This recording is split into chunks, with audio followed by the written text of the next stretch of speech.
जय माता रानी दोस्तों, आप सभी का बहुत बहुत स्वागत है आपके अपने चैनल राधा कृष्ण ऑफिशियल में। उम्मीद करती हूँ आप लोग बहुत अच्छे होंगे। तो ये बताने के लिए कमेंट बॉक्स में जय श्री विष्णु जरूर लिखिएगा। तो चलिए दोस्तों, आज हम सभी सत्यनारायण भगवान की कथा सुनेंगे, जो कि पूर्णिमा के दिन सत्यनारायण भगवान की कथा सुनना या कहना बड़ा ही श्रेष्ठ होता है। इसलिए आप लोग कथा पूरा जरूर सुनिएगा और कथा सुनने के बाद वीडियो को लाइक और चैनल को सब्सक्राइब जरूर कर दीजिएगा। तो ये जो कथा है ना, वो हमारे जीवन में सुख, समृद्धि, शांति और भक्ति का संचार करती है। कथा सुनने से सभी दुख कष्ट सब भागते हैं। तो आइए समर्पण भाव और भक्ति भाव के साथ में कथा सुनते हैं और भगवान सत्यनारायण से अपने जीवन को अलौकिक करने का प्रार्थना करते हैं। तो सबसे पहले आप सभी को पौष पूर्णिमा की ढेर सारी शुभकामनाएं। अब चलिए सुनते हैं सत्यनारायण भगवान की कथा। एक समय की बात है, नैमिषारण्य तीर्थ में सौनका आदि 88,000 ऋषियों ने श्री सूत जी से पूछा कि हे प्रभु, इस कलयुग में वेद विद्या रहित मनुष्य को प्रभु भक्ति किस प्रकार मिल सकती है तथा उनका उद्धार कैसे होगा। मुनि श्रेष्ठ, कोई ऐसा तप बताइए जिससे थोड़े समय में ही पुण्य मिले और मनवांछित फल भी मिल जाए। इस प्रकार के कथा सुनने की हम इच्छा रखते हैं।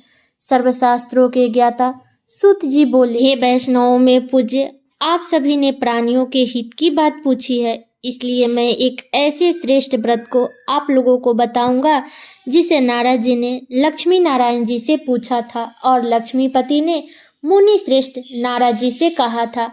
आप सब इसे ध्यान से सुनिए। एक समय की बात है, योगी राज नारद जी दूसरे के हित की इच्छा लिए अनेकों लोकों में घूमते हुए मृत्युक लोक में आ पहुँचे। यहाँ उन्होंने अनेक योनियों में जन्मे पराया सभी मनुष्य को अपने कर्मों द्वारा अनेक दुखों से पीड़ित देखा।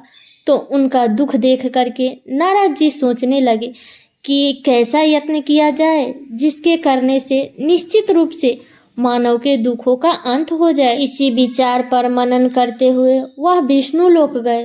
वहां उन्होंने देवों के देव नारायण की स्तुति करने लगे, जिनके हाथों में शंख चक्र गदा और पग थे, गले में वरमाला पहने हुए थे। तब नारद जी स्तुति करते हुए नारद जी बोले कि भगवान, आप अत्यंत शक्ति से संपन्न हैं, मन तथा वाणी भी आपको नहीं पा सकती। आपका आदि मध्य तथा अंत नहीं है। निर्गुण स्वरूप सृष्टि के कारण भक्तों के दुखों को दूर करने वाले आपको मेरा नमस्कार है। नारद जी की स्तुति सुन विष्णु भगवान बोले, हे नारद मुनि, आपके मन में क्या बात है और आप यहाँ पे किस काम के लिए पधारे हैं, उसे निसंकोच होकर के कहें। इस पर नारद मुनि बोले कि मृत्युक लोक में अनेक योनियों में जन्मे मनुष्य अपने कर्मों के द्वारा अनेक दुखों से दुखी हो रहे हैं। हे नाथ, आप मुझ पर दया रखते हैं तो बताइए कि वो मनुष्य थोड़े प्रयास से ही अपने दुखों से कैसे छुटकारा पा सकते हैं। तब श्री हरि विष्णु बोले कि हे नारद, मनुष्य के भलाई के लिए तुमने बहुत अच्छी बात पूछी है, जिसके करने से मनुष्य मोह से छूट जाता है। वह बात मैं आपसे कहता हूँ, उसे सुनो। स्वर्गलोक और मृत्युक लोक दोनों में एक दुर्लभ उत्तम व्रत है जो पुण्य देने वाला है। आज प्रेमवश होकर मैं उसे तुमसे कहता हूँ। श्री सत्यनारायण भगवान का यह व्रत अच्छी तरह से विधि पूर्वक करके मनुष्य तुरंत ही यहाँ सुख भोग कर मरने पर मोक्ष पाता है। श्री हरि के वचन सुन नारद मुनि बोले कि उस व्रत का फल क्या है और उसका विधान क्या है। यह व्रत किसने किया था, इस व्रत को किस दिन करना चाहिए, सभी कुछ मुझे विस्तार से बताइए। नारद जी की बात सुनकर श्री हरि बोले, दुख एवं शोक को दूर करने वाला, यह सभी स्थानों पर विजय दिलाने वाला है। मानव को भक्ति और श्रद्धा के साथ शाम को श्री सत्यनारायण भगवान की पूजा धर्म परायण होकर ब्राह्मण और बंधुओं के साथ करनी चाहिए। भक्ति भाव से ही नैवेद्य केले का फल, घी, दूध और गेहूं के आटे की जगह आप साठी के आटा भी ले सकते हैं। शक्कर तथा गुड़ लेकर ये सभी भक्षण योग्य पदार्थों को मिलाकर भगवान को भोग लगाए। ब्राह्मण बंधु बधाओं को भी भोजन कराए, उसके बाद स्वयं भोजन करे, भजन कीर्तन के साथ भगवान की भक्ति में लीन हो जाए। इस तरह से सत्यनारायण भगवान का यह व्रत करने पर मनुष्य की सारी इच्छाएं निश्चित रूप से पूरी होती है। इस काले काल अर्थात कलयुग में मृत्युक लोक में मोक्ष का एक यही सरल उपाय बताया गया है। तो ये है श्री सत्यनारायण भगवान के कथा का पहला अध्याय। तो पहले अध्याय के साथ बोलिए श्री सत्यनारायण भगवान की जय। अब चलिए सुनते हैं दूसरा अध्याय। सूत जी बोले कि हे ऋषियों, जिसने पहले समय में इस व्रत को किया था उसका इतिहास कहता हूँ, ध्यान से सुनो। सुंदर काशीपुरी नगरी में एक अत्यंत ही निर्धन ब्राह्मण रहता था। भूख प्यास से परेशान होकर वह धरती पर घूमता रहता था। ब्राह्मणों से प्रेम करने वाले भगवान ने एक दिन ब्राह्मण का वेश धारण कर उसके पास जाकर पूछे, हे विप्रो, नित्य दुखी होकर तुम पृथ्वी पर क्यों घूमते हो? तब ब्राह्मण बोला, मैं निर्धन ब्राह्मण हूँ, भिक्षा के लिए धरती पर घूमता हूँ। हे भगवान, यदि आप इसका उपाय जानते हैं तो बताइए। तब वृद्धा ब्राह्मण बोला कि श्री सत्यनारायण भगवान की मनवांछित फल देने वाला व्रत है, इसलिए तुम उसका पूजन करो। इसे करने से मनुष्य सभी दुखों से मुक्त हो जाता है। वृद्धा ब्राह्मण बनकर आए श्री सत्यनारायण भगवान उस निर्धन ब्राह्मण को व्रत का सारा विधान बताकर अंतर्धान हो गए। ब्राह्मण मन ही मन सोचने लगा कि जिस व्रत को वृद्धा ब्राह्मण करने को कहा गया है, मैं उसे जरूर करूंगा। यह निश्चय करने के बाद उसे रात में नींद नहीं आई और वह सवेरे उठकर श्री सत्यनारायण भगवान के व्रत का निश्चय कर भिक्षा के लिए चला गया। उस दिन निर्धन ब्राह्मण को भिक्षा में बहुत धन मिला, जिससे उसने बंधु बंधाओं के साथ मिलकर श्री सत्यनारायण भगवान का व्रत संपन्न किया। भगवान सत्यनारायण भगवान का व्रत संपन्न करने के बाद वह निर्धन ब्राह्मण सभी दुखों से छूट गया और अनेक प्रकार की संपत्तियों से उसी समय से यह ब्राह्मण हर माह इस व्रत को करने लगा।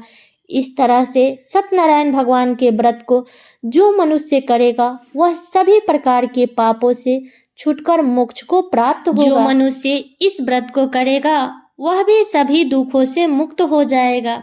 तब सूत जी बोले कि इस तरह से नारद जी से नारायण जी का कहा हुआ श्री सत्यनारायण व्रत को मैंने तुमसे कहा है। हे विप्रो, मैं अब क्या कहूँ? ऋषि बोले, हे मुनिवर, संसार में उस विप्रो से सुनकर और किस किस ने इस व्रत को किया, हम सब इस बात को सुनना चाहते हैं, इसलिए हमारे मन में श्रद्धा का भाव है। तब सूत जी बोले कि हे मुनियों, जिसने इस व्रत को किया है वह सब सुनो। एक समय वही विप्र धन और ऐश्वर्यों के अनुसार अपने बंधु बंधाओं के साथ इस व्रत को करने को तैयार हुआ। उस समय एक लकड़ी बेचने वाला बूढ़ा आदमी वहां आया और अपनी लकड़ियों के गाठरे बाहर रखकर अंदर ब्राह्मण के घर में गया। प्यास से दुखी वह लकड़हारा उनको व्रत करते देख विप्रों को नमस्कार करके पूछा कि आप यह क्या कर रहे हैं? तो उन्होंने बताया कि हम व्रत कर रहे हैं। तब लकड़हारा ने पूछा कि इसे करने से क्या फल मिलेगा, कृपया करके मुझे भी बताइए। ब्राह्मण ने कहा कि सब मनोकामनाओं को पूरा करने वाला यह श्री सत्यनारायण भगवान का व्रत है। इनकी कृपा से ही मेरे घर में धन धान्य आदि में वृद्धि हुई है। विप्रों से श्री सत्यनारायण व्रत के बारे में जानकर लकड़हारा बहुत प्रसन्न हुआ। चनामृत लेकर और प्रसाद खाने के बाद वह अपने घर गया। लकड़हारे ने अपने मन में संकल्प किया कि आज लकड़ी बेचने से जो धन मिलेगा उसी से श्री सत्यनारायण भगवान का उत्तम व्रत करूंगा। मन में इस विचार को लेकर बूढ़ा आदमी सिर पर लकड़ी की गाठरे रखकर उस नगर में बेचने गया जहां धनी लोग ज्यादा रहते थे। उस नगर में उसे अपनी लकड़ियों का दाम पहले से 4 गुना अधिक मिलता है। बूढ़ा आदमी प्रसन्नता के साथ दाम लेकर केले, शक्कर, घी, दूध, दही और गेहूं का आटा लेकर और सत्यनारायण भगवान के व्रत की अन्य सामग्रियों को लेकर अपने घर गया। वहां उसने अपनी बंधु बंधाओं को बुलाकर विधि विधान से श्री सत्यनारायण भगवान का पूजन और व्रत किया। इस व्रत के प्रभाव से बूढ़ा लकड़हारा धन पुत्र आदि से युक्त होकर संसार के सभी समस्त सुखों को भोगकर अंतकाल में वैकुंठ धाम को चला गया। तो ये है सत्यनारायण भगवान का दूसरा अध्याय। तो दूसरे अध्याय के साथ में बोलिए श्री सत्यनारायण भगवान की जय। अब चलिए सुनते हैं तीसरा अध्याय। सूत जी बोले कि हे श्रेष्ठ मुनियों, अब आगे की कथा कहता हूँ, सुनो। पहले के समय में उल्कामुख नाम का एक बुद्धिमान राजा था। वह सत्यवक्ता और जितेंद्रिय था। प्रतिदिन देव स्थानों पर जाता और निर्धनों को धन देकर उनके कष्टों को दूर करता था। उसकी पत्नी कमल के समान मुख वाली तथा सती साध्वी थी। भद्रशिला नदी के तट पर उन दोनों ने श्री सत्यनारायण भगवान का व्रत किया। उसी समय साधु नाम का एक वैश्य वहां आया। उसके पास व्यापार करने के लिए बहुत साधन भी था। राजा को व्रत करते देखकर वह विनय के साथ में पूछने लगा कि हे राजन, भक्ति भाव से पूर्ण होकर आप यह क्या कर रहे हैं? मैं इसे सुनने की इच्छा रखता हूँ, तो आप मुझे बताइए। तब राजा बोला कि हे साधु, अपने बंधु बंधाओं के साथ पुत्र आदि की प्राप्ति के लिए एक महाशक्तिमान श्री सत्यनारायण भगवान का व्रत और पूजन कर रहा हूँ। राजा के वचन सुनकर साधु आदर से बोला, हे राजन, आप मुझे इस व्रत का सारा विधान कहिए। आपके कथा अनुसार मैं भी इस व्रत को करूँगा। मेरे भी संतान नहीं है और इस व्रत को करने से निश्चित रूप से मुझे संतान की प्राप्ति होगी। राजा से व्रत का सारा विधान सुनकर व्यापार से निवृत्त हो वह अपने घर गया और साधु वैश्य ने अपने पत्नी को संतान देने वाले इस व्रत का वर्णन कह सुनाया और कहा कि जब मेरी संतान होगी तब मैं इस व्रत को करूंगा। साधु ने इस तरह के वचन अपनी पत्नी लीलावती से कहा। एक दिन लीलावती पति के साथ आनंदित होकर सांसारिक धर्म में प्रवृत्त होकर तब श्री सत्यनारायण भगवान की कृपा से लीलावती गर्भवती हो गई। 10वें महीना में उसने गर्भ से एक सुंदर कन्या को जन्म दिया। वह कन्या ऐसे बढ़ने लगी जैसे कि शुक्ल पक्ष का चंद्रमा बढ़ता है। तब माता पिता ने अपने कन्या का नाम कलावती रखा। एक दिन लीलावती ने मीठे शब्दों में अपने पति को याद दिलाया कि आपने श्री सत्यनारायण भगवान के जिस व्रत को करने का संकल्प किया था उसे करने का समय आ गया है। आप इस व्रत को करिए। तब साधु बोला कि हे प्रिय, इस व्रत को मैं उसके शादी पर करूंगा। इस प्रकार अपनी पत्नी को आश्वासन देकर वह नगर की ओर चला गया। कलावती के पिता के घर मेरा वृद्धि को प्राप्त हो गई। तब साधु ने एक बार नगर में अपनी कन्या के सखियों के साथ देखा तो तुरंत ही दूत को बुलवाया और कहा कि मेरी कन्या के योग वर देख कर आओ। तब साधु की बात सुनकर दूत कंचन नगर में पहुंचा और वहां देखभाल करके लड़की के सुयोग बनिक पुत्र को ले आया। सुयोग लड़के को देखकर साधु ने बंधु बंधाओं को बुला करके अपनी पुत्री का विवाह कर दिया। लेकिन दुर्भाग्य की बात यह है कि साधु ने अभी भी श्री सत्यनारायण भगवान का व्रत नहीं किया। तब इस पर श्री सत्यनारायण भगवान क्रोधित हो गए और श्राप दे दिए कि साधु को अत्यधिक दुख मिले। अपने कार्य में कुशल साधु बनिया जमाई को लेकर समुद्र के पास स्थित होकर रत्नासरपुर नगर में गया। वहां जाकर दामाद ससुर दोनों मिलकर चंद्रकेतु राजा के नगर में व्यापार करने लगे। एक दिन भगवान सत्यनारायण की माया से एक चोर राजा का धन चुराकर भाग रहा था। तब उसने राजा के सिपाहियों को अपना पीछा करते देख चुराया हुआ धन वहीं रख दिया जहां साधु अपने जमाई के साथ ठहरा हुआ था। तब राजा के सिपाहियों ने साधु वैश्या के पास राजा का धन पड़ा देखा तो वह ससुर और जमाई दोनों को बांधकर प्रसन्नता से राजा के पास ले गया और कहा कि उन दोनों चोरों को हम पकड़ लाए हैं, आप आगे की कार्यवाही की आज्ञा दें। तब राजा के आज्ञा से उन दोनों को कठिन कारावास में डाल दिया गया और उनका सारा धन भी उनसे छीन लिया गया। श्री सत्यनारायण भगवान के श्राप से साधु की पत्नी भी बहुत दुखी हुई और घर में जो धन रखा था उसे चोर चुरा कर ले गया। शारीरिक तथा मानसिक पीड़ा और भूख प्यास से अति दुखी होकर अन्न के चिंता में कलावती ब्राह्मण के घर गई। वहां उसने श्री सत्यनारायण भगवान का व्रत होते देखा, फिर कथा भी सुनी और वह प्रसाद ग्रहण कर वह रात को घर वापस आई। तो माता ने कलावती से पूछा कि हे पुत्री, अब तक तुम कहाँ थी और तेरे मन में क्या है? तब कलावती ने अपनी माता से कहा कि हे माता, मैंने एक ब्राह्मण के घर में श्री सत्यनारायण भगवान का व्रत देखा है। तब लीलावती की अपनी बातें याद आ गई और लीलावती भगवान के पूजन की तैयारी करने लगी। तब लीलावती ने परिवार और बंधुओं सहित श्री सत्यनारायण भगवान की पूजा की और उनसे वर मांगा कि मेरे पति तथा जमाई शीघ्र घर आ जाए। साथ में ये भी प्रार्थना की कि हम सबका अपराध क्षमा करें। तब श्री सत्यनारायण भगवान इस व्रत से संतुष्ट हो गए और राजा चंद्रकेतु के सपने में दर्शन दिए और कहा कि हे राजन, तुम उन दोनों वेश्याओं को छोड़ दो और तुमने उनका जो धन लिया है उसे वापस कर दो। अगर तुमने ऐसा नहीं किया तो मैं तुम्हारा धन, राज्य, संतान सभी को नष्ट कर दूंगा। राजा को यह सब कहकर वह अंतर्धान हो गए। तब प्रातःकाल सभा में राजा ने अपना सपना सुनाया, फिर बोला कि वणिक पुत्रों को कैदी से मुक्त कर सभा में लाओ। तब दोनों ने आते ही राजा को प्रणाम किया। तब राजा ने मीठी वाणी में बोला कि हे महानुभवों, भाग्यवंश, ऐसा कठिन दुख तुम्हें प्राप्त हुआ है, लेकिन अब तुम्हें कोई भय नहीं है। ऐसा कहकर राजा ने उन दोनों को नए वस्त्र, आभूषण भी पहनाए और जितना धन उनसे लिया था उससे दुगुना धन देकर वापस कर दिया।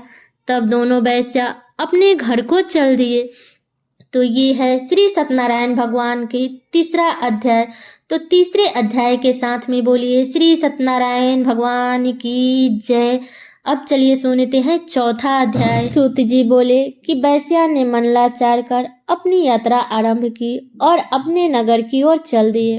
उनके थोड़े दूर जाने पर एक दंडी वेशधारी श्री सत्यनारायण भगवान ने उनसे पूछा कि हे साधु, तेरी नाव में क्या है? अभिमानी वणिक हंसता हुआ बोला, हे दंडी, आप क्यों पूछते हो? क्या धन लेने की इच्छा है? मेरी नाव में तो बेल के पत्ते भरे हुए हैं। वेश्या के कठोर वचन को सुनकर भगवान बोले कि तुम्हारा वचन सत्य हो। दंडी ऐसा वचन कहकर वहां से दूर चले गए। कुछ दूर जाकर समुद्र के किनारे बैठ गए। दंडी के जाने के बाद साधु वेश्या ने नित्य क्रियाओं के पश्चात नाव को ऊंची उठते देखकर अचंभा में पड़ गया और नाव में बेल के पत्ते आदि देखकर वह मूर्छित होकर जमीन पर गिर गया। मूर्छा खुलने पर वह अत्यंत शोक में डूब गया। तब उसका दामाद बोला कि आप शोक ना मनाओ, यह दंडी का श्राप है, इसलिए हमें उनके शरण में जाना चाहिए, तभी हमारी सभी मनोकामनाएं पूरी होगी। दामाद की बातें सुनकर वह दंडी के पास पहुंचे और अत्यंत भक्ति भाव से उनको नमस्कार किए और बोले कि मैंने आपसे जो असत्य वचन कहे थे उनके लिए मुझे क्षमा करे। ऐसा कहकर महान शोकातुर रोने लगा। तब दंडी भगवान बोले कि हे वणिक पुत्र, मेरी आज्ञा से बार बार तुम्हें दुख प्राप्त हुआ है, तू मेरी पूजा से विमुख हुआ है। तब साधु बोले कि हे भगवान, आपकी माया से ब्रह्मा आदि देवता भी आपके रूप को नहीं जानते हैं, तब मैं अज्ञानी कैसे जान सकता हूँ? हे प्रभु, अब आप प्रसन्न होइए। अब मैं अपने समर्थ के अनुसार आपकी पूजा करूंगा। मेरी रक्षा कीजिए और पहले के समान नौका में धन भर दीजिए। तब साधु वैश्या के भक्ति पूर्वक वचन सुनकर भगवान प्रसन्न हो गए और उसके इच्छा अनुसार वरदान देकर अंतर्धान हो गए। ससुर जमाई जब नाव पर आए तो नाव धन से भरी हुई थी। फिर वहीं पर अपने अन्य साथियों के साथ श्री सत्यनारायण भगवान का पूजन कर अपने नगर को चल दिए। जब नगर के नजदीक पहुंचे तो दूत को घर पर खबर करने के लिए भेज दिया। दूत साधु की पत्नी को प्रणाम करके कहता है कि मालिक अपने दामाद सहित नगर के निकट आ गए हैं। दूत की बात सुनकर साधु की पत्नी लीलावती ने बड़े हर्ष के साथ श्री सत्यनारायण भगवान की पूजन कर रही थी तो अपनी पुत्री कलावती से कहा कि मैं अपने पति के दर्शन को जाती हूँ, तू कार्य पूर्ण करके शीघ्र आ जाना। माता के ऐसे वचन सुनकर कलावती जल्दी से प्रसाद छोड़कर अपने पति के पास चली गई। तब प्रसाद के अवज्ञा के कारण श्री सत्यनारायण भगवान रुष्ट हो गए और नाव सहित उसके पति को पानी में डुबो दिए। कलावती अपने पति को वहां ना पाकर रोती हुई जमीन पर गिर गई। नौका को डूबा हुआ देखकर, कन्या को रोता हुआ देखकर साधु दुखी होकर बोला कि हे प्रभु, मुझसे तथा मेरे परिवार से जो भूल हुई है उसे क्षमा करे। साधु के दिन वचन सुनकर श्री सत्यनारायण भगवान प्रसन्न हो गए और आकाशवाणी हुए, हे साधु, तेरी कन्या मेरे प्रसाद को छोड़कर आई है, इसलिए उसका पति अदृश्य हो गया है। यदि वह घर जाकर प्रसाद खाकर लौटती है तो इसे इसका पति अवश्य मिलेगा। ऐसे आकाशवाणी सुन कलावती घर पहुंचकर प्रसाद खाती है और फिर आकर अपने पति के दर्शन करती है। इसके बाद में साधु अपने बंधु बंधाओं सहित श्री सत्यनारायण भगवान का विधि विधान से पूजन करता है तो पूजा के प्रभाव से इस लोक में सुख भोग करके और अंत में स्वर्ग को प्राप्त करता है। तो ये थी श्री सत्यनारायण भगवान के चौथे अध्याय की कथा यहाँ समाप्त हुई। तो चौथे अध्याय के साथ में बोलिए श्री सत्यनारायण भगवान की जय। अब चलिए पांचवा अध्याय सुनते हैं। सूत जी बोले कि हे ऋषियों, मैं और भी कथा सुनाता हूँ, उसे भी ध्यान पूर्वक सुनो। प्रजा पालन में लीन तुगध्वज नाम का एक राजा था। उसने भी प्रसाद का त्याग करके बहुत नुकसान किया। एक बार वन में जाकर वन पशुओं को मारकर वह बड़ के पेड़ के नीचे आया। वहां उसने ग्वालों को भक्ति भाव से अपने बंधुओं सहित श्री सत्यनारायण भगवान का पूजन करते हुए देखा। तो अभिमानवश राजा ने उन्हें देख करके भी पूजा के स्थान पर नहीं गए और ना ही उसने भगवान को नमस्कार किया। ग्वालों ने राजा को प्रसाद दिया, लेकिन उसने प्रसाद नहीं खाया और प्रसाद को वहीं छोड़कर वह अपने नगर को चला आया। जब वह नगर में पहुंचा तो वहां सब कुछ तहस नहस हुआ पाया था। तो वह शीघ्र ही समझ गया कि यह सब भगवान ने ही किया है। वह दोबारा ग्वाले के पास पहुंचा और विधि पूर्वक पूजा करके प्रसाद खाया तो श्री सत्यनारायण भगवान की कृपा से उसका सब कुछ पहले जैसा हो गया। दीर्घ काल तक सुख भोगने के बाद मरणों उपरांत उसने स्वर्गलोक की प्राप्ति की। जो मनुष्य परम दुर्लभ इस व्रत को करेगा तो श्री सत्यनारायण भगवान की अनुकंपा से धन धान की प्राप्ति होगी। निर्धन धनी हो जाता है और भय मुक्त होकर के जीवन जीता है। निसंतानहीन मनुष्य को संतान सुख मिलता है और सारे मनोरथ पूर्ण होने पर मानव अंतकाल में वैकुंठ धाम को प्राप्त करता है। तो ये थी श्री सत्यनारायण भगवान के पांचवें अध्याय की कथा यहाँ समाप्त हुई। तो पांचवें अध्याय के साथ में बोलिए श्री सत्यनारायण भगवान की जय। तो ये है श्री सत्यनारायण भगवान की कथा। तो ये कथा मेरी यहीं तक का था। कैसा लगा ये कथा आप लोग कमेंट करके जरूर बताइएगा। तो चलिए दोस्तों, मिलती हूँ अगले वीडियो में किसी नए वीडियो के साथ में। तब तक के लिए नमस्कार।